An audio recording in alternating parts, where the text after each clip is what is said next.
The end of a year always feels like a quiet funeral. The calendar turns and we treat it like a fresh beginning. Fireworks, resolutions, promises. But something deeper is happening underneath. Every ending carries the weight of death. The death of moments you'll never relive, of versions of yourself that can't come with you, of people and places that have already drifted away. The truth is, the new year isn't just a celebration of what's ahead, it's the burial of what's behind. Yet most people rush to escape that truth. They rush to the next version of their life without honoring the death of the old one.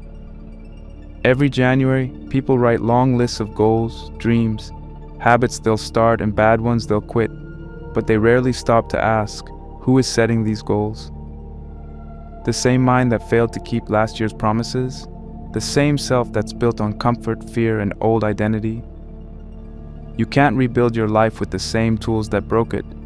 You can't step into a new chapter while dragging the same character into it. And that's why most change doesn't last, because people try to change their behavior without changing who they are. Philosophy has always known this. Every great thinker understood that rebirth requires death. The Stoics spoke about renewal, about letting go of the past and accepting impermanence as the rhythm of life. Nietzsche called this self-overcoming, the destruction of what is weak, false, and outdated within us so that something higher can emerge. And Carl Jung called it individuation, the process of facing your shadow, integrating your hidden truths, and becoming a whole unified self. They were all speaking about the same thing: to grow, you must die. But this death isn't physical. It's not about losing your life. It's about shedding everything false that clings to it. The opinions that shaped you, the fears that ruled you, the stories you've repeated so often that you began to believe them. This is the kind of death that frees, the kind that burns away what's artificial, so what's real can finally breathe. 2026 shouldn't be another attempt to chase more goals, more money, more distractions. It should be the year you stop adding and start subtracting. Not a list of new achievements, but a commitment to transformation. To stop running from who you've been and consciously decide who you will become. And so the real question for this year isn't what you want to achieve. It's much deeper than that. What must die in you for your next evolution to live?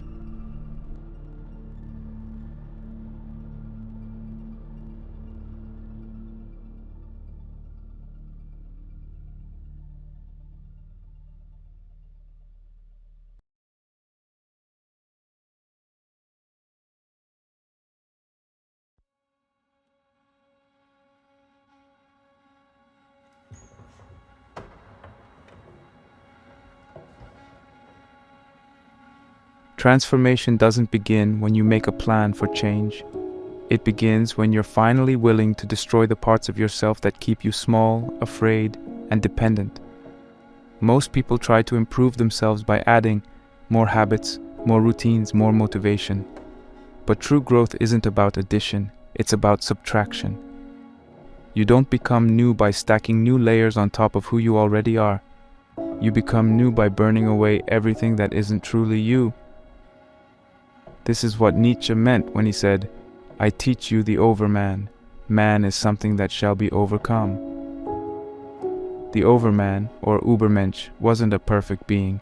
He was someone who had transcended the lies he told himself, the false morality that chained him, the parts of him that were borrowed from others. Nietzsche believed that before you can create something great, you must destroy everything false and weak within you. Creation follows destruction, the way spring follows winter. But destruction is painful, and that's why most people avoid it. The false self, the one built on ego and comfort, fights for survival. It whispers, "You're fine as you are, you don't need to change." It tells you that your habits aren't that bad, that your fears are justified, that your past defines you. It makes you defend your limitations as if they're your identity. And the moment you start questioning those lies, it resists. Because part of you knows that once you expose the truth, the old self won't survive it. And that's terrifying. We say we want change. But deep down we want change that doesn't cost us anything. We want rebirth without death. We want the light without the fire, but the fire is what forges you. Carl Jung understood this as the battle with the shadow. The shadow is the part of you that hides everything you don't want to admit. Your envy, your fears, your lust, your anger, your selfishness. It's the side of you that society told you to repress, that parents or teachers made you feel ashamed of. But ignoring the shadow doesn't make it disappear. It only grows in the dark. Jung wrote that, until you make the unconscious conscious, it will direct your life and you will call it fate. In other words, everything you refuse to confront ends up controlling you. The temper you can't control, the jealousy that poisons your relationships, the laziness that ruins your goals. These aren't random flaws. They are your shadow in disguise acting through you because you refuse to face it directly. That's why you cannot build a new identity on denial. You can't hide your darkness and expect to be reborn into light. The repressed always returns, through failure, through addiction, through self-sabotage. It comes back every time you promise yourself, I'll change, but never address what's underneath. Rebirth doesn't happen because you decide to change. It happens when you finally stop running from the truth, when you face yourself so honestly that it hurts. So how do you start?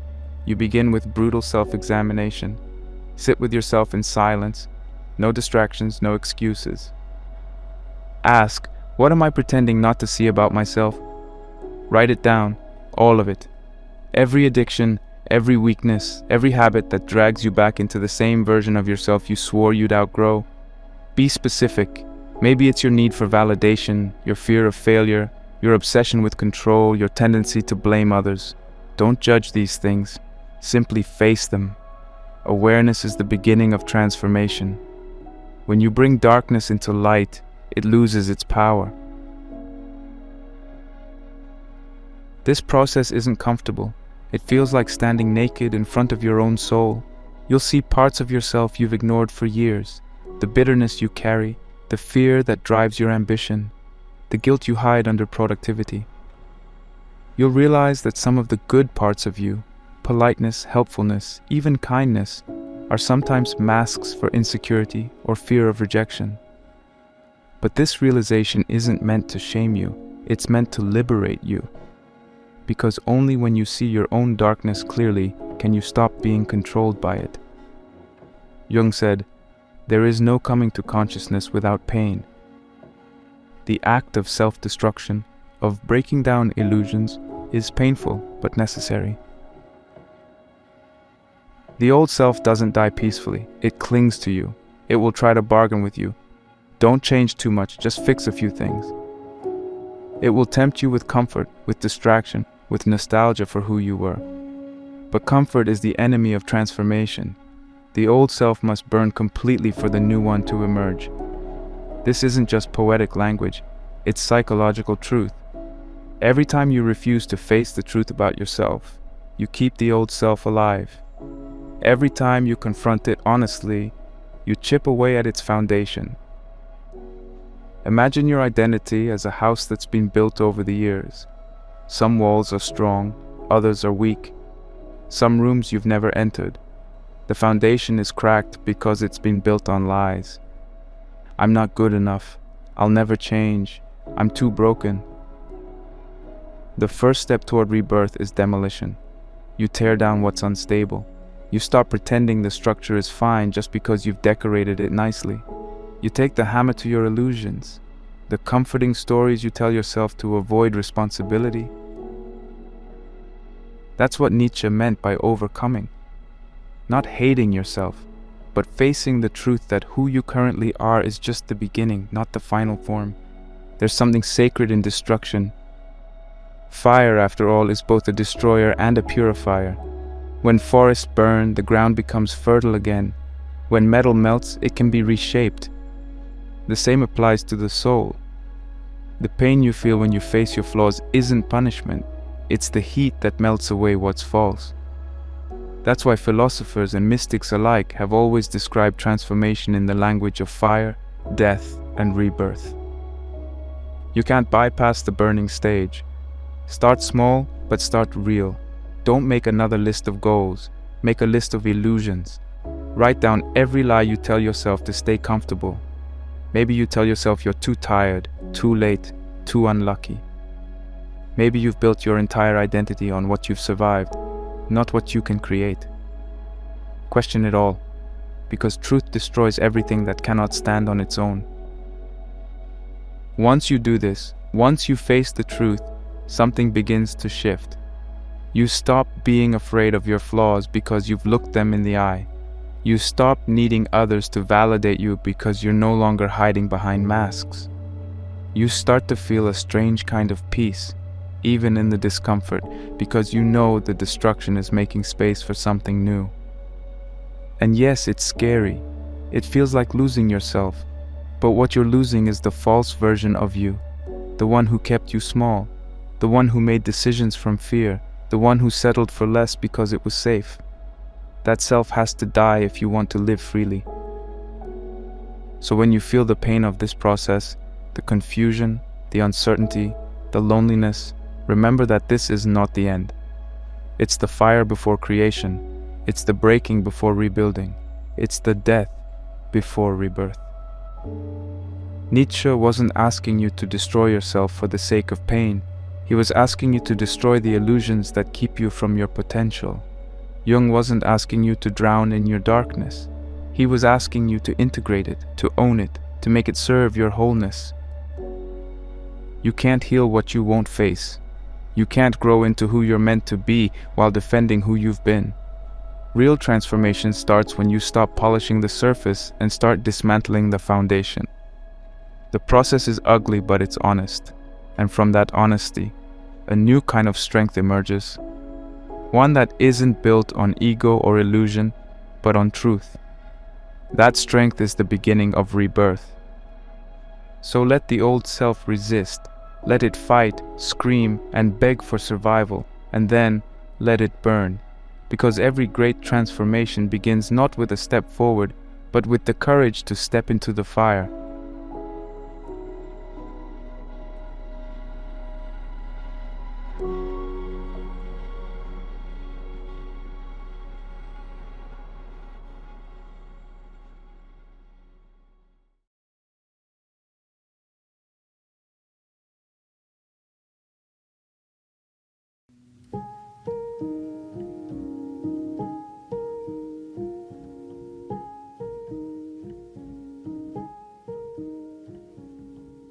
After destruction, there is silence. When the old self burns away, what remains is not clarity, not peace, not immediate transformation, but emptiness. And that emptiness terrifies most people. We live in a world that worships noise and motion. If something isn't constantly happening, we think something's wrong. When we stop chasing, producing, or talking, we start to feel lost, restless, and uneasy. But that discomfort is not a sign of failure. It's the doorway to rebirth. Every new beginning starts in the void. Lao Tzu said, "To be reborn, become empty. To be full, become hollow." He understood that emptiness isn't the opposite of life, it's the womb of it. Before you can fill yourself with purpose, truth, and discipline, you must first become nothing, because only nothing can receive something new. The Buddhist concept of shunyata, often translated as emptiness or voidness, captures this perfectly. It doesn't mean despair or nihilism. It means understanding that everything is temporary, that nothing has a fixed or independent identity. The cup is useful not because of the clay that forms it, but because of the empty space inside. Without emptiness, there's no room for anything to enter. That's the mistake most people make after destruction. They rush to fill the void immediately. They destroy their bad habits only to replace them with new distractions. They leave a toxic relationship only to jump into another. They quit a job that made them miserable, but instantly look for another without understanding why they were unhappy in the first place. They can't bear the silence, so they fill it with something, anything, to avoid feeling it. But if you never allow yourself to sit in the emptiness, you'll never understand what's supposed to grow there. The void is uncomfortable because it exposes how much of our life was built on noise. We realize how addicted we are to stimulation, how rarely we let ourselves be alone with our own thoughts. We scroll endlessly, binge watch, text, talk, consume, not because we're entertained, but because silence confronts us with truth. And truth is heavy. It shows us how lonely we are, how uncertain we feel, how much we've been distracting ourselves from deeper pain. But it's in that stillness that the mind begins to settle, like mud sinking in water. And when the water becomes still, it starts to reflect clearly. That's what emptiness gives you, the ability to finally see yourself. Lao Tzu wrote that the highest virtue is like water. It flows, adapts, and fills the lowest places. Water doesn't fight for control, it yields, and in yielding, it shapes the world. Emptiness teaches you that same wisdom. When you stop clinging to control, when you stop trying to force every part of your life into a fixed meaning, you begin to see the natural rhythm of things. You realize that not every void is meant to be filled, not every silence needs to be broken. The ego hates that, because the ego thrives on definition. I am this, I do that, I have these things. But emptiness strips that away until all that's left is pure awareness. No titles, no roles, no masks. And from that awareness, rebirth becomes possible. The modern world does everything it can to keep you away from that state. Look around. Every silence is interrupted by a notification, every pause filled with a podcast, every idle moment replaced with a scroll. We've lost the ability to do nothing, but the mind cannot transform in chaos. It transforms in stillness. The great thinkers, artists, and spiritual masters throughout history all understood this. Buddha reached enlightenment under a tree, alone, in silence. Musashi refined his philosophy in solitude. Even Marcus Aurelius, surrounded by war and responsibility, wrote to himself at night, a silent conversation with his own soul. Stillness is where the mind resets, where the noise of the world fades and the voice of truth begins to whisper. To be reborn, you must first sit in the void, not for an hour or a day, but as long as it takes for your mind to stop begging for distraction. At first, it will resist. You'll feel anxious, bored, maybe even lost. You'll want to check your phone, talk to someone, or find something to do. But if you sit through it, if you refuse to escape, something starts to shift. You begin to notice the patterns of your thoughts, the way your mind jumps from one craving to another. You realize how much energy you've spent running from yourself, and slowly, you begin to see that emptiness isn't an absence, it's a presence. It's the space where creation happens. Just like a blank page holds infinite potential before a word is written, the void within you holds infinite possibilities for who you could become. This is the sacred pause, the space between the destruction of the old and the creation of the new. In that space, don't rush. Don't fill it with forced positivity or instant reinvention. Let yourself decompose a little. Let go of needing to know who you are for a while. The mind, when given quiet, naturally begins to heal itself. Thoughts settle, emotions soften. The constant craving for validation begins to fade. You start to realize you're okay without constant input from the world. You begin to exist for yourself, not for an audience. That's when real selfhood begins to form. So how do you practice emptiness in a world that's allergic to it? Start by stripping away what's unnecessary. Look at your life with ruthless honesty. Your routines, your possessions, your commitments. Ask yourself, does this add depth to my life or does it just fill space? Most people carry more than they need, not just physically but mentally. They hoard old memories, stale relationships, outdated ambitions. Let them go. Create space. The mind, like a room, needs to breathe. When it's cluttered, there's no room for new ideas, no clarity for growth. Next, embrace solitude.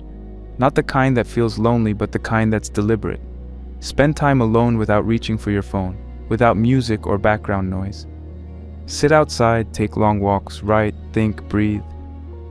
Solitude reconnects you with yourself, with your unfiltered thoughts and emotions. It's where authenticity begins. In the quiet, you'll start to realize how much of what you've been doing was just noise, empty movement without purpose. Finally, learn to exist without constant validation. Most people can't go a day without checking if the world approves of them. Likes, messages, replies, recognition. But the need for validation is the enemy of rebirth because it ties you to the identity you're trying to escape. Every time you crave approval, you strengthen the old self. The new self doesn't need applause to exist. It's content in its own presence. The next time you achieve something, resist the urge to announce it. Let it be yours alone. That silence is powerful. It builds internal validation, the kind that can't be taken away. Understand this. Emptiness is not loss. It's not failure. It's not a void to be feared. It's creation's waiting room. Think of it as the soil lying fallow after harvest, bare, quiet, but preparing for new life. The mind needs that same rest. Every great transformation begins with nothingness. Out of that nothing, the seeds of the new self begin to grow. Lao Tzu said, "We shape clay into a pot, but it is the emptiness inside that holds whatever we want." Your potential works the same way. It's the emptiness within you that gives space for your next form to take shape. So don't rush to fill your silence. Don't panic when life feels empty. Sit in it, breathe in it, because that's where the old you dissolves and the new you begins to form. Not in chaos, not in noise, but in the sacred, fertile stillness of the void.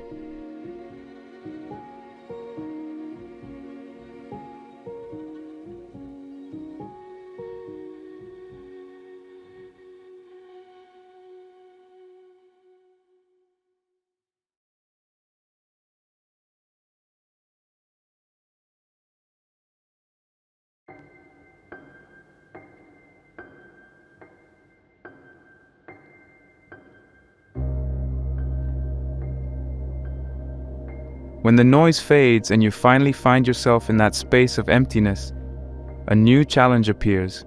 What now? Emptiness is only the beginning. It's the clearing of the soil, not the planting. After you've destroyed what no longer serves you and stripped away all that's unnecessary, you face a question that echoes from deep inside. What is this all for? That question is the birth of meaning. And without meaning, no transformation can last. You can change your habits, your appearance, even your environment, but without a purpose to tie it all together, everything eventually collapses. Meaning is the skeleton of rebirth. It's what gives structure to the new self you're building. Viktor Frankl understood this better than almost anyone. He was a Jewish psychiatrist who lived through the horrors of the Nazi concentration camps. He lost everything. His family, his freedom, his home. Every day was a confrontation with death. Yet somehow he endured. Not because he found comfort and not because he had control over his circumstances, but because he had a why. Frankl wrote, "He who has a why to live can bear almost any how." Those words weren't philosophy for him, they were survival. He realized that even in the most unbearable conditions, people could withstand immense suffering if their life had meaning. Those who gave up were often the ones who felt that their pain had no purpose.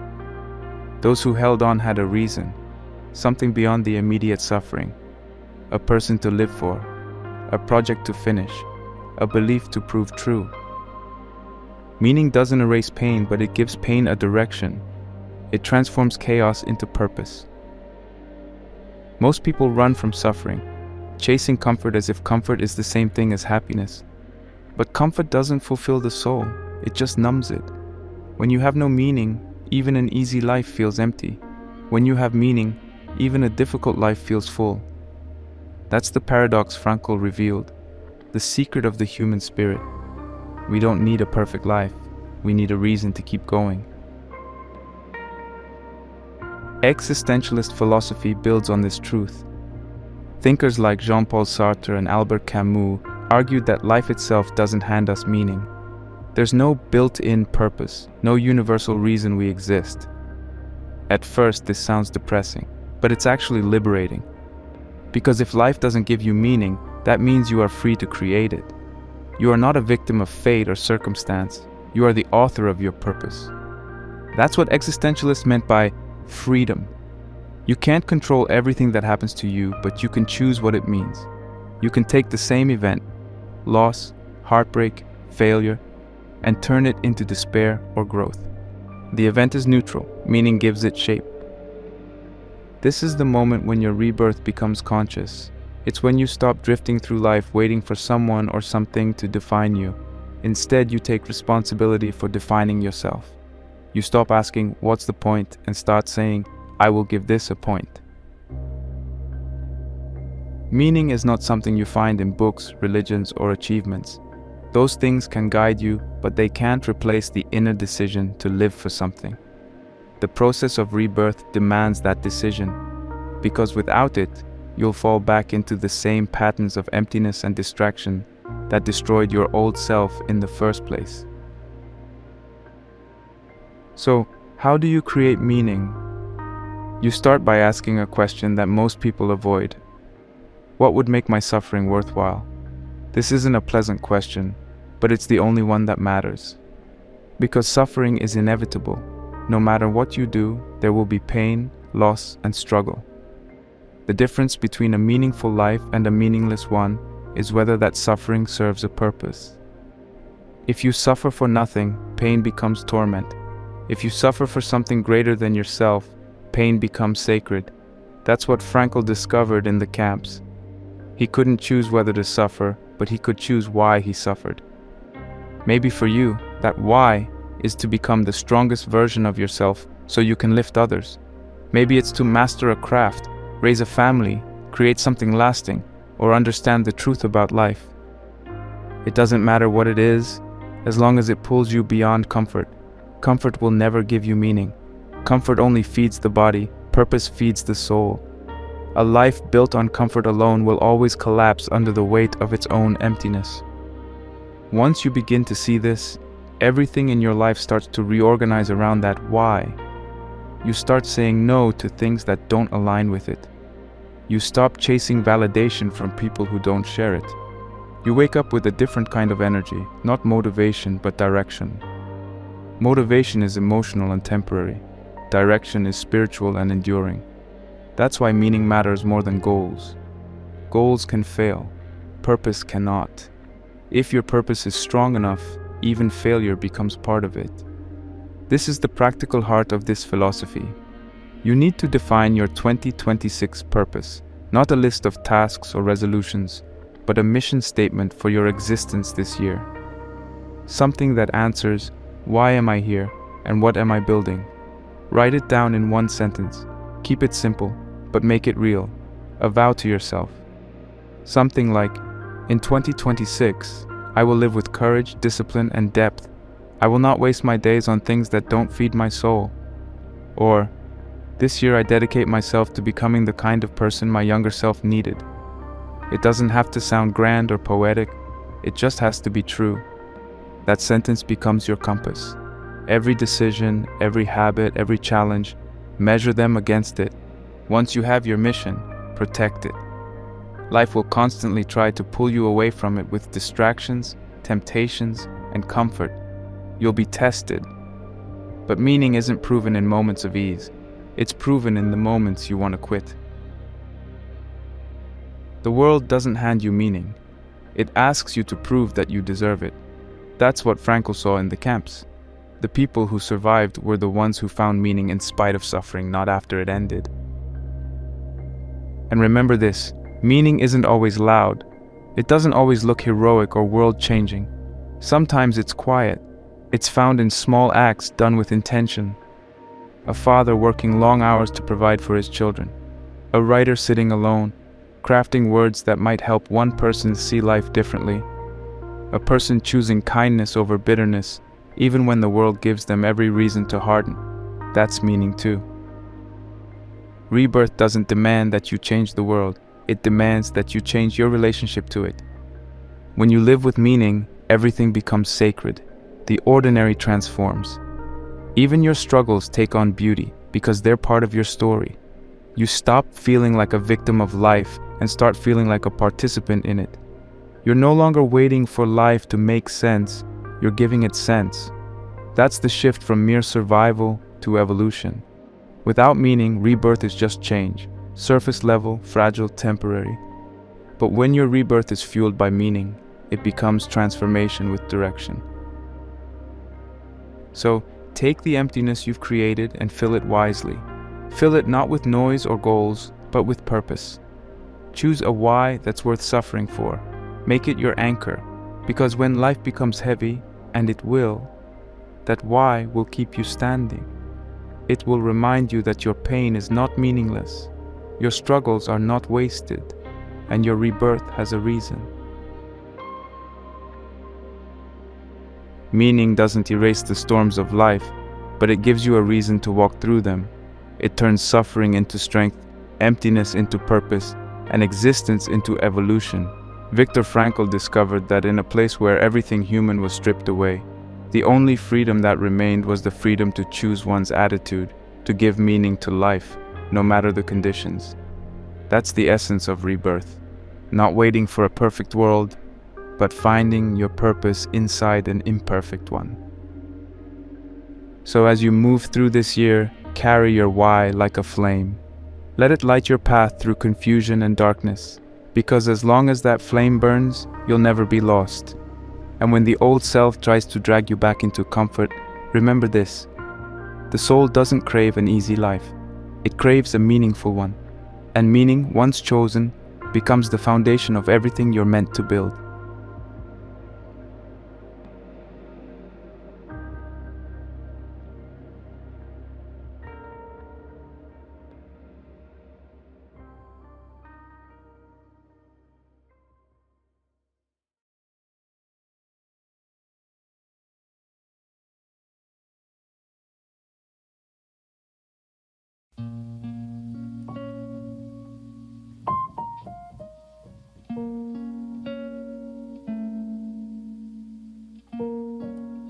Purpose without discipline is just a wish. You can know your why, you can have the most meaningful mission in the world. But if you can't master yourself, it all collapses. The Stoics understood this thousands of years ago. They believed that freedom is not something given to you by the world. It's something you earn through self-control. You can't call yourself free if your emotions control you, if your desires dictate your actions, or if every inconvenience breaks your peace. Real freedom begins within. It begins when you stop being ruled by impulse and start ruling yourself. Epictetus, one of the great Stoic philosophers, was born into slavery. He owned nothing, not even his own body. Yet even as a slave, he realized something profound. His mind was still his. The one thing no one could take from him was his ability to choose his response. He said, "No man is free who is not master of himself." Think about that.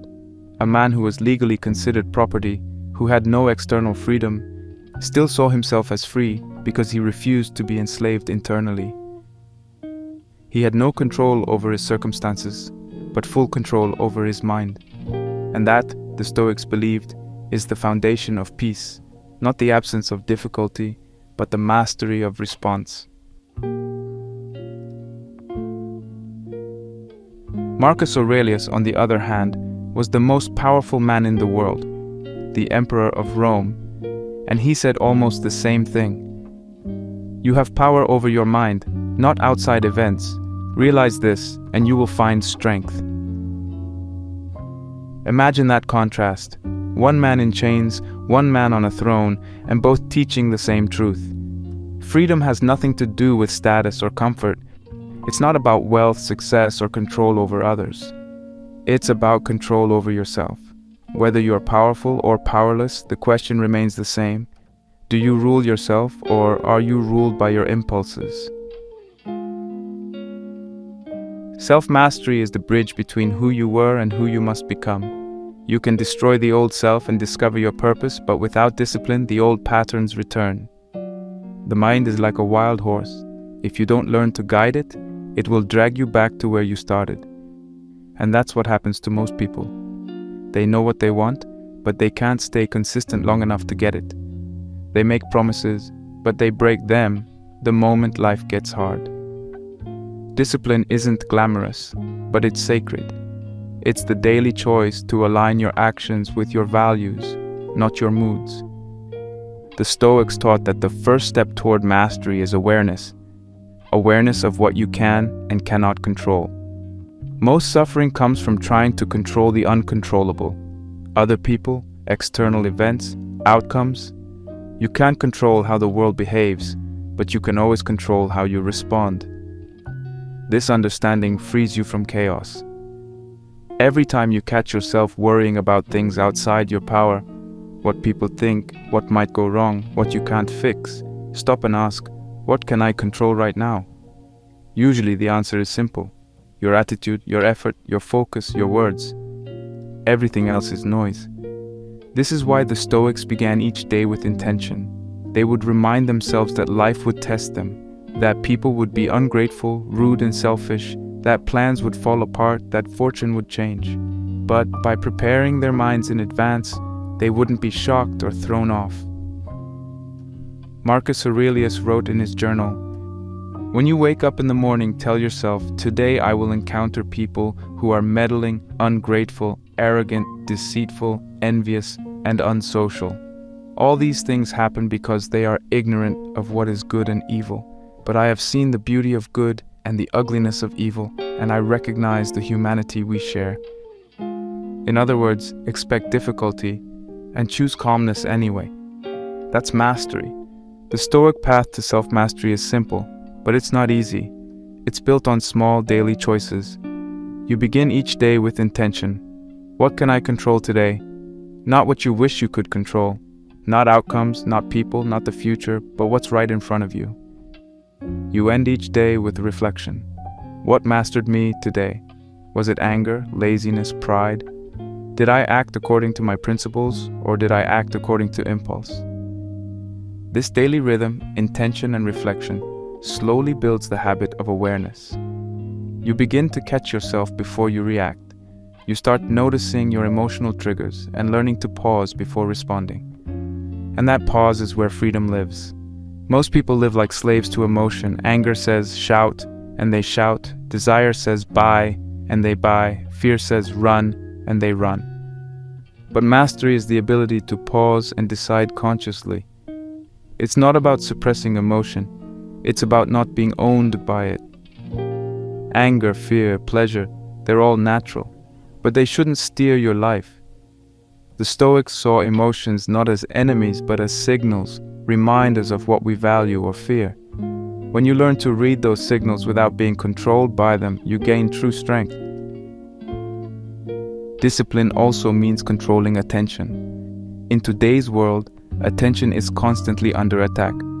By notifications, ads, entertainment, endless noise. The Stoics would see this as one of the greatest threats to mastery. You can't control your mind if you can't control your focus. Every moment spent in distraction weakens self-control. The modern version of Stoicism isn't about living like a monk. It's about reclaiming your attention from the digital chaos that wants to own it. Self-mastery begins the moment you choose where your attention goes. If you can focus fully on one thing, your breath, your work, your thoughts, even for a few minutes, you're training your mind to obey you. Stoicism also teaches us to practice restraint, not because pleasure is bad, but because dependence on it is. When you need comfort to function, you've already lost control. Seneca wrote that it is not the man who has too little, but the man who craves more who is poor. The Stoics practiced voluntary discomfort, sleeping on the floor, fasting, walking barefoot, not out of self-punishment, but to prove to themselves that they didn't need luxury to live well. They learned to be content with less, so they could never be enslaved by desire. You don't have to live like an ascetic, but you should regularly test yourself. Skip a comfort, delay gratification, sit with boredom. Each small act of restraint strengthens the will. Self-mastery is not about control for its own sake, it's about freedom. It's about living on your own terms. When you master yourself, no insult can shake you, no failure can destroy you, no temptation can corrupt you. You become calm in chaos, steady under pressure, unmoved by praise or blame. The world loses its power over you because your peace no longer depends on it. This is what Marcus Aurelius meant when he said, "You have power over your mind, not outside events." But self-mastery doesn't come all at once. It's a practice, a lifelong one. Every day offers opportunities to strengthen it. When someone offends you, that's a test of patience. When you feel lazy, that's a test of commitment. When things fall apart, that's a test of resilience. The Stoics didn't wait for perfect conditions to practice virtue. Every difficulty was training. They saw obstacles not as interruptions, but as the path itself. "The impediment to action advances action," wrote Marcus. "What stands in the way becomes the way." Every challenge is a chance to become more disciplined, more composed, more aware. So if you want to bridge the gap between who you were and who you must become, start with yourself. Before you try to master anything, your craft, your relationships, your ambitions, master your mind. You can't lead a new life if you're still following the commands of your old habits. Master your thoughts, your emotions, your reactions.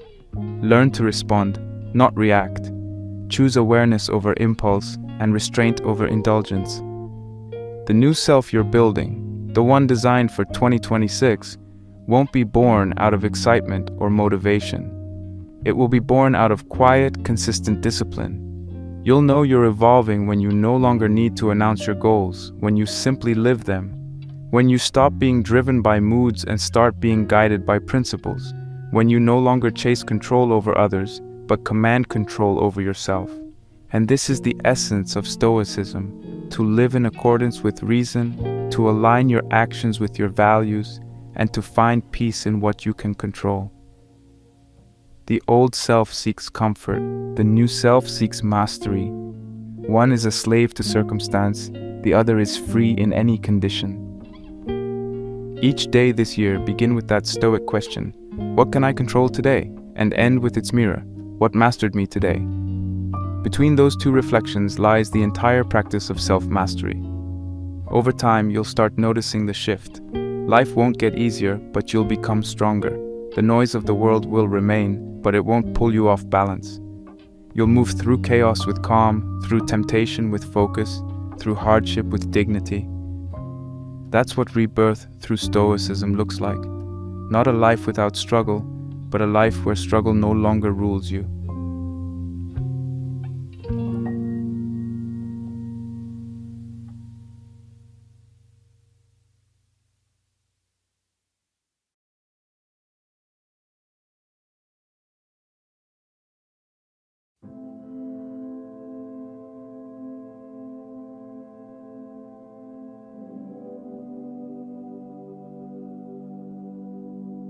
People love the idea of reinvention. They imagine waking up one morning completely different, confident, disciplined, unrecognizable from who they were before. It's a beautiful fantasy, but that's all it is. The truth is, no one changes overnight. Real transformation is not dramatic or cinematic. It's quiet, subtle, and often invisible while it's happening. The people who truly reinvent themselves don't do it through sudden bursts of motivation or grand decisions. They do it through small, consistent changes repeated every single day. The world only notices the final result, the success, the composure, the strength. But what creates that transformation is often boring. Small habits, small choices, small victories that add up over time. Aristotle said, "We are what we repeatedly do." Excellence, then, is not an act, but a habit. In other words, you don't become great by doing something once. You become great by doing it so often that it becomes who you are. The same principle applies to rebirth. You can't become a new person through a single decision. You must live the habits of that new person every day until they replace the old ones.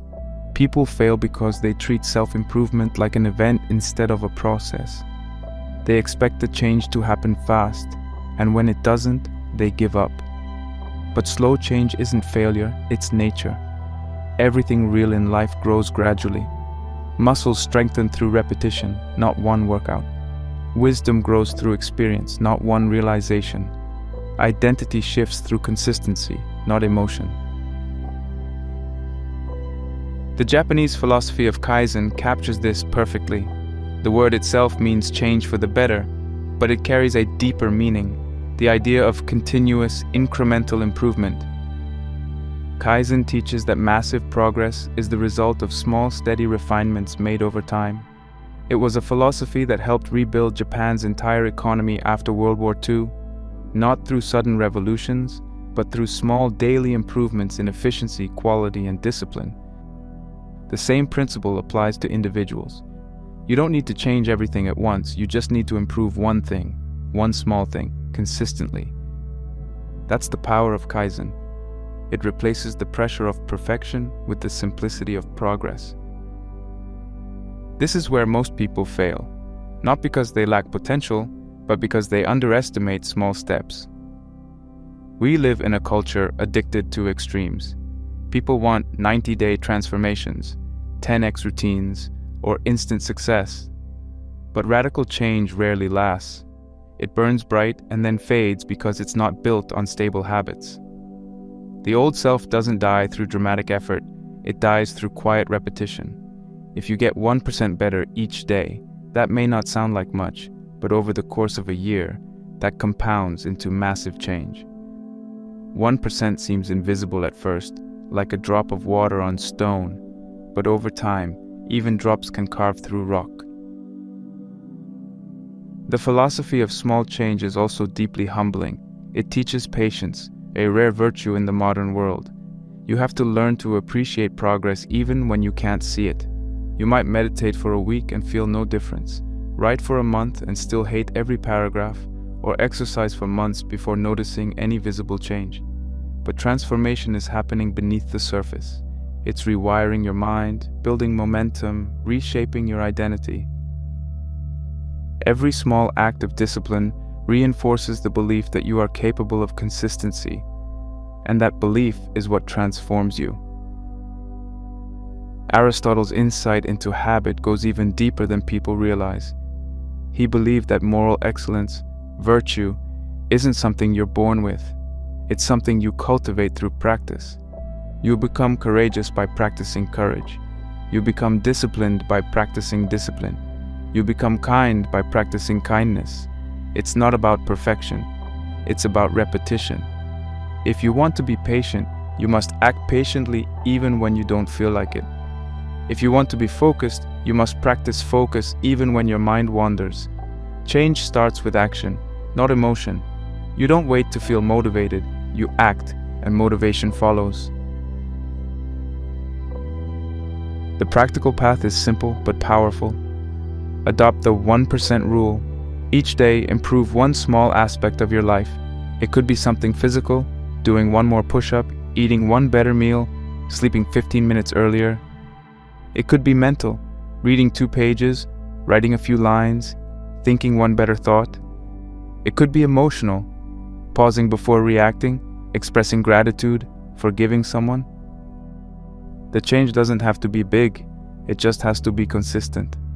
Small wins create momentum. Momentum builds belief. Belief fuels identity. And once your identity shifts, effort becomes automatic.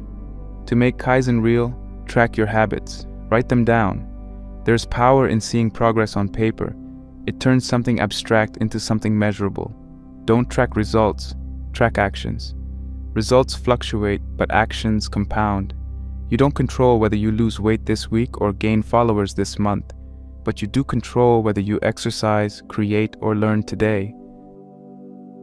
The Stoics would call this focusing on what's in your control, and Kaizen turns that principle into practice. Each tick on your list is proof that you're becoming someone new. The next step is to celebrate progress, not perfection. This might sound cliché, but it's vital. Most people destroy their own progress by being too hard on themselves. They expect flawless discipline, and the moment they slip, they give up entirely. But mastery isn't a straight line. It's a rhythm of progress and failure, forward steps and stumbles. What matters is that you keep returning to the path. The new self isn't built in a day. It's built in moments of recommitment. If you missed a day, start again the next. The only failure is quitting. Every other mistake is feedback. Kaizen also teaches that small change extends beyond habits. It transforms how you think. When you embrace small progress, you stop living in extremes. You stop saying things like, "I'll start tomorrow," or "I already failed, so what's the point?" Instead, you realize that every moment is a chance to improve, no matter how small. One deep breath can change your mood. 1 minute of focus can reset your mind. One act of kindness can shift your entire day. Small doesn't mean insignificant, it means sustainable. Big goals may inspire you, but small actions build you. There's also something spiritual about the philosophy of small change. It forces you to confront your ego. The ego wants recognition, applause, instant results. But Kaizen humbles the ego by teaching you to fall in love with process instead of outcome. You start to enjoy the simple act of improvement. Reading not to impress but to learn. Exercising not to look good but to feel alive. Working not for praise but for progress. When you focus on the process, you enter a state of flow. The journey becomes fulfilling on its own. That's when transformation becomes inevitable. When improvement stops being something you try to do and starts being something you are. Another aspect of small change that people overlook is identity. Your habits don't just reflect who you are, they create who you are. Every small action is a vote for the kind of person you're becoming. When you write even one sentence, you're voting for, "I am a writer." When you meditate for 5 minutes, you're voting for, "I am mindful." When you keep a promise to yourself, you're voting for, "I am disciplined." These votes accumulate. Over time, your identity shifts, not because of one grand act of willpower, but because of the hundreds of tiny moments where you chose growth over comfort. This is why rebirth can't be rushed. You can destroy the old self in a moment of realization, but building the new one takes time. Every habit you form, every small act of discipline, every decision to do the right thing when no one is watching, that's rebirth in motion. It's invisible, yes, but it's real. The world might not see it yet, but one day it will. The person you're becoming will quietly outgrow the person you were, and you'll look back realizing that the gap between them was built out of 1,000 small choices. So forget the idea of massive change. Forget the fantasy of waking up transformed. Focus instead on what you can do today. This hour, this moment. Improve by 1%. Take one step forward. Be slightly better than you were yesterday. It may not seem like much, but it's everything. Because if you keep doing that, the day will come when you'll look in the mirror and barely recognize who you've become. Not because of one big leap, but because of countless small ones. The philosophy of small change is the antidote to impatience. It's the path of quiet power, the path that turns intention into identity. Remember, rebirth is not a single act of transformation, it's 1,000 tiny acts of discipline. Each small choice matters, each small moment counts. One day you'll realize that the small steps were never small at all, they were the entire journey.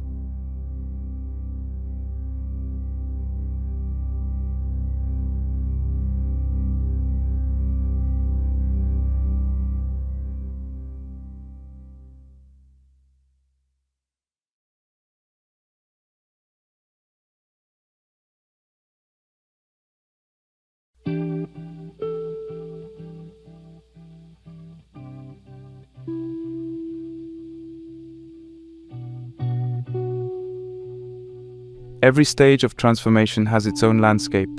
Destruction is fire. Emptiness is the quiet aftermath. Discipline is the forge. Small change is the shaping of new form. But rebirth, true, deep rebirth, requires something most people run from: solitude. Every transformation needs a cocoon, a space of withdrawal where the noise of the world can no longer reach you, where your old identity loosens its grip, and where something new begins to take shape. It's not glamorous, it's not comfortable, but it's necessary. Without solitude, you remain an echo of others, reacting, conforming, and performing for a crowd that never really sees you. The cocoon is the space where you stop performing and start becoming. The Japanese swordsman Miyamoto Musashi understood this. After a lifetime of victory, more than 60 undefeated duels, he withdrew from society and lived alone in a cave. He called it Regando, the cave of spiritual awakening. There, he spent his final years meditating, reflecting, and writing the Book of Five Rings, one of the most profound works on mastery ever written. For Musashi, solitude was not loneliness, it was refinement. In the silence of isolation, he studied not just the sword, but himself. He realized that to conquer the world, he first had to conquer his own mind. That's why he wrote, "Fixation is the way to death, fluidity is the way to life." Solitude gave him that fluidity, the ability to detach from ego, to see life clearly, and to live deliberately. The Stoics shared the same understanding, even in the heart of ancient Rome, surrounded by chaos and politics. Seneca wrote that solitude is not an escape from the world, but a way to understand it more deeply. He didn't mean running away from responsibility or hiding from people. He meant creating inner distance, the ability to be alone within yourself, even while living among others. True happiness, Seneca wrote, is to enjoy the present without anxious dependence upon the future. That kind of presence only arises in solitude, when the mind is no longer pulled by noise. It's where you stop reacting and start observing your thoughts, your desires, your emotions, and you begin to see what truly drives you. We live in an age where solitude has become a rebellion. Silence feels unnatural now. People can't even stand in line without reaching for their phones. Every empty moment has to be filled with scrolling music, notifications, conversations. The modern mind is addicted to noise because noise keeps it from seeing itself. It's easier to stay distracted than to face what's inside. But the old self, the one you're trying to outgrow, thrives on distraction. It feeds on it. Every scroll, every meaningless conversation, every moment of passive consumption reinforces that old identity. It keeps you numb, predictable, dependent. The new self cannot be born in that noise. It needs silence. Silence is not just the absence of sound, it's the presence of awareness. It's the space where truth begins to surface. When you sit in solitude long enough, without distraction, your thoughts start to settle like dust. At first, you'll feel restless. You'll think of everything you should be doing. Your brain will try to escape, anything to avoid facing yourself. But if you sit through that discomfort, something remarkable happens. Beneath all the noise, you'll start to hear a quieter voice, the one that belongs to you. The voice that's been drowned out by everyone else's opinions, expectations, and judgments. That voice is the compass of your rebirth. Musashi used solitude to sharpen his awareness until his mind became as precise as his sword. The Stoics used solitude to reflect and prepare for the world, not to escape it. Marcus Aurelius, even as emperor, wrote nightly meditations to himself, letters from his higher mind to his lower one. Those writings weren't meant for an audience. They were conversations between Marcus and his soul. That's what solitude is at its core, a conversation with your soul. And in that conversation, you begin to see what truly matters. You realize how little of what you chase is actually necessary. You start to separate what is essential from what is noise. To practice solitude in the modern world is to take your power back. It means no longer needing validation to exist. It means not measuring your worth by likes, messages, or the opinions of others. When you're alone, no one is there to clap for you, and that's the test. Can you still do what's right when no one's watching? Can you still stay disciplined, calm, and true without anyone's approval? That's where integrity is forged. Solitude is the training ground of integrity. It's easy to act virtuous in public. It's difficult to stay aligned in private. But your private life, the choices you make when the world isn't looking, shapes who you really are. So how do you reclaim solitude in a world that constantly pulls you away from it? You start by setting aside time each week to be fully alone. No distractions, no noise, no screen glowing in your hand, just you. Walk without headphones, sit in a quiet room, write, think, reflect. The goal isn't to do something, it's to be. The first few minutes might feel unbearable, like withdrawal, but over time that silence becomes your refuge. It becomes a mirror that shows you what needs to change, and a compass that shows you where to go. In those moments, ask yourself the most honest question you can. Who am I when no one's watching? Not the person you perform as, not the identity you've built for approval, but the person beneath all that. How do you behave when there's no audience? What do you do when no one will ever find out? That's your real self. And if that version of you doesn't match the one you want to become, solitude gives you the space to reconcile them, to align your inner life with your outer one. The truth is, solitude reveals everything. It shows you your inner poverty and your inner strength. It exposes the emptiness of superficial goals and the richness of authentic ones. In solitude, you begin to see how much of your life has been shaped by fear. Fear of being misunderstood, of being alone, of being forgotten. But once you learn to sit in your own company and feel at peace, fear begins to dissolve. You no longer need to chase constant affirmation. You become grounded in yourself, and that grounding makes you unshakable. Seneca warned that people who can't bear to be alone are never truly free. If you can't stand your own company, it means you're not at peace with your own mind. Solitude isn't loneliness, it's self-friendship. Loneliness is when you feel empty in the absence of others. Solitude is when you feel whole in your own presence. They are opposites. And to walk the path of transformation, you must learn to turn loneliness into solitude, to transform the absence of others into the presence of yourself. Musashi once said, "It may seem difficult at first, but everything is difficult at first." Solitude feels difficult at first because it exposes everything we've been avoiding. But once you pass through that discomfort, it becomes your strength. It gives you independence of thought, clarity of mind, and emotional resilience. You stop being influenced by every passing trend or opinion. You stop needing constant noise to feel alive. Instead, you start to hear your own rhythm, your own pace, your own calling. That's when you truly begin to live by your own code. The old self fears solitude because it can't survive without distraction. It needs noise to stay alive. But the new self is born in silence. In that silence, you stop pretending. You stop running. You face yourself, your truth, your flaws, your beauty. You meet the person who's been waiting underneath all the noise, the real you. So give yourself that gift. Make solitude a ritual, not a punishment.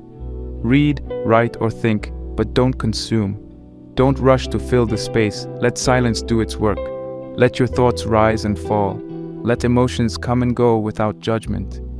This is where confusion turns into clarity. The mind becomes still enough for wisdom to surface. You start seeing your problems for what they are, not as walls, but as lessons. You stop reacting and start understanding. Solitude isn't about leaving the world forever. It's about returning to it renewed.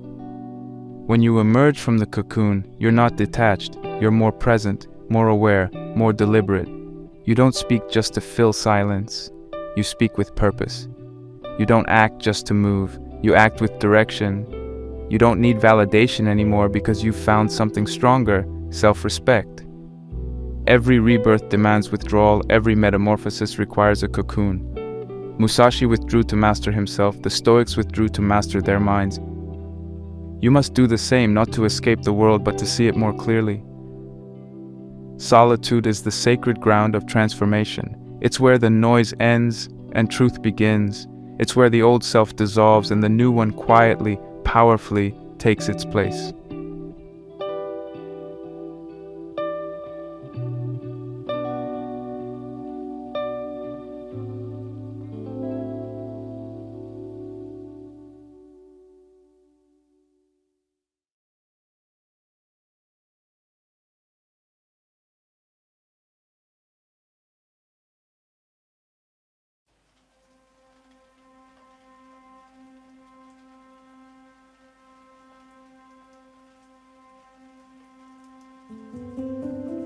Rebirth is not a finish line you cross and celebrate. It's not the grand moment where everything finally falls into place and you declare yourself transformed. Rebirth is a cycle, a rhythm that continues for as long as you live. You don't become someone new once, you are always becoming. The self isn't something fixed or permanent, it's fluid, shifting, and alive. You are constantly shedding old versions of yourself and growing into new ones, whether you realize it or not. The danger is when you forget this truth, when you think you've arrived, that you're done changing, that who you are now is who you'll always be. That's when growth dies, and with it, your potential. Nietzsche urged, "Become who you are." It's one of the most misunderstood lines in philosophy because at first it sounds like a contradiction. How can you become what you already are? But Nietzsche's point was that your truest self isn't something you're born as. It's something you create. It's not a state to discover, but a process to embody. You don't find yourself like a lost object. You forge yourself through choice, struggle, and experience. Life is a continual process of refinement. The fire, the forge, and the hammer all shaping you at once. And the moment you think you've finished becoming, you've already started decaying. Heraclitus, centuries before Nietzsche, captured this same truth in his famous line, "No man ever steps in the same river twice." Because the river is always flowing, and the man is always changing. Everything in life is in motion, nothing stays still. The cells in your body, the thoughts in your mind, the circumstances of your life, all of them are shifting from moment to moment, yet we cling to permanence. We want things to stay the same because change feels uncertain, but that's the illusion that causes suffering, the belief that stability is natural when in reality change is the only constant. When you resist change, you suffer. When you embrace it, you evolve. The Stoics saw this clearly. To them, life was a dance with impermanence. They didn't fight against change, they moved with it. Marcus Aurelius wrote, "Observe constantly that all things take place by change, and accustom yourself to the thought that the nature of the universe loves nothing so much as to change the things that are." In other words, life itself is built on transformation. The seasons turn, the body ages, the world shifts. The Stoic goal wasn't to control these changes, but to adapt gracefully to them. Wisdom, for them, wasn't the power to make life obey you. It was the strength to stay balanced while everything moved around you. Rebirth, then, is not perfection, it's progress. The goal isn't to become flawless, it's to remain in motion, to keep moving toward better, deeper, truer versions of yourself. Perfection is a trap because it freezes you. The moment you chase the illusion of perfect, you become static.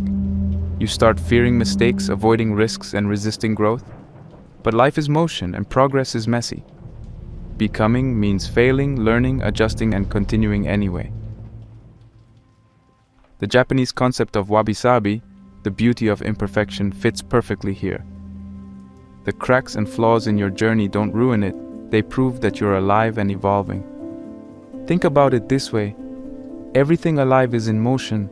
Rivers flow, winds shift, trees grow and shed leaves. The moment something stops changing, it dies.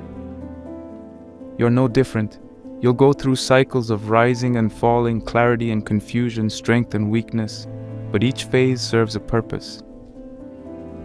The destruction you went through earlier wasn't the end, it was preparation. The emptiness you felt afterward wasn't punishment, it was space being made for growth. The discipline and small steps you took built momentum. The solitude gave you clarity. Now this final stage, becoming, is about learning to stay in that flow without clinging to any one version of yourself. The practical path begins with awareness. You have to accept that you are never a finished product.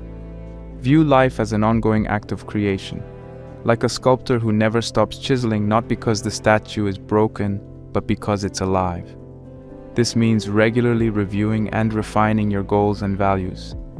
The things that mattered to you last year may not matter now. The person you wanted to be at 25 may not fit who you are at 30. People cling to outdated goals out of pride. They confuse consistency with authenticity. But true authenticity means allowing yourself to evolve. Growth requires the courage to change your direction when your soul demands it. Every few months, stop and ask yourself, what am I becoming right now? Not what am I doing or achieving, but becoming. Are your actions shaping you into someone you respect, or are they turning you into a stranger to yourself? This question keeps you awake, because it's easy to drift through life following routines without noticing how they're shaping you. Every choice you make is sculpting your character.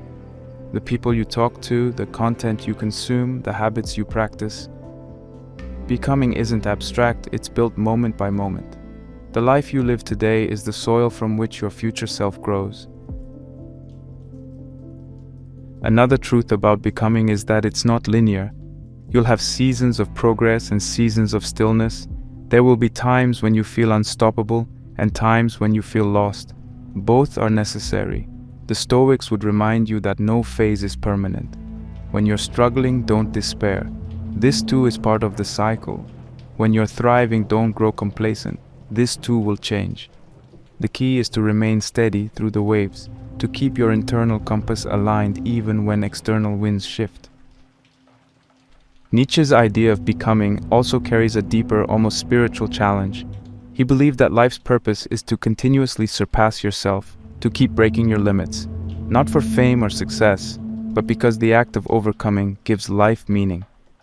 Every time you face discomfort, every time you outgrow a fear or weakness, you fulfill that calling. The goal is not to become the best version of yourself, it's to never stop becoming better. The process is the point, the journey is the destination. Heraclitus would say that resisting change is like trying to dam a river with your hands.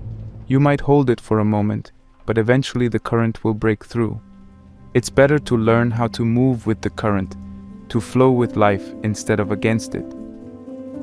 This doesn't mean passivity, it means adaptability. When circumstances shift, adapt. When opportunities arise, evolve. When setbacks hit, adjust your sails. This mindset turns chaos into possibility. You stop fearing change and start using it as a tool for growth. The Stoics would call this amor fati, the love of fate. It means not just accepting change, but embracing it as necessary and good. To love your fate is to trust that everything, even hardship, contributes to your becoming. Every challenge, every heartbreak, every failure refines you. The Stoics didn't see misfortune as punishment, they saw it as training. Life, in their eyes, was a school for the soul, and as long as you keep learning, you keep becoming. So, how do you live this way? Start by abandoning the illusion of arrival. Stop waiting for a point in the future when everything will finally make sense. Life doesn't suddenly become clear one day. Clarity grows slowly through reflection and action. Instead of asking, when will I get there? Ask, how can I move forward today? That shift in focus changes everything. It keeps you humble, patient, and alive to the present moment. Another practice is to view each day as a small cycle within the greater cycle of life. Each morning is a birth. Each night is a death. You wake, you act, you reflect, and you begin again. If you treat each day as its own rebirth, you'll never drift too far from the path. The Stoics practiced this through daily journaling, reflecting on the day's choices, learning from mistakes, and preparing for the next sunrise. This constant review keeps the process of becoming conscious. It reminds you that transformation isn't something that happens in grand gestures, but in the ordinary rhythm of living deliberately. Ultimately, becoming means learning to live lightly, not clinging to any identity so tightly that it suffocates you. You are not a fixed story. You are a draft that's constantly being rewritten. That's not something to fear, it's something to celebrate. Because as long as you're still becoming, you're still alive, still growing, still capable of wonder. So remember, rebirth is not a single moment. It's an ongoing act. You're not meant to reach some perfect version of yourself and stop there. You're meant to evolve endlessly, to keep learning, unlearning, and recreating who you are. The new you isn't an arrival, it's a direction, a path you walk for the rest of your life. And as you walk it, you'll realize something beautiful. There's no final version of you, because you were never meant to end. You were meant to become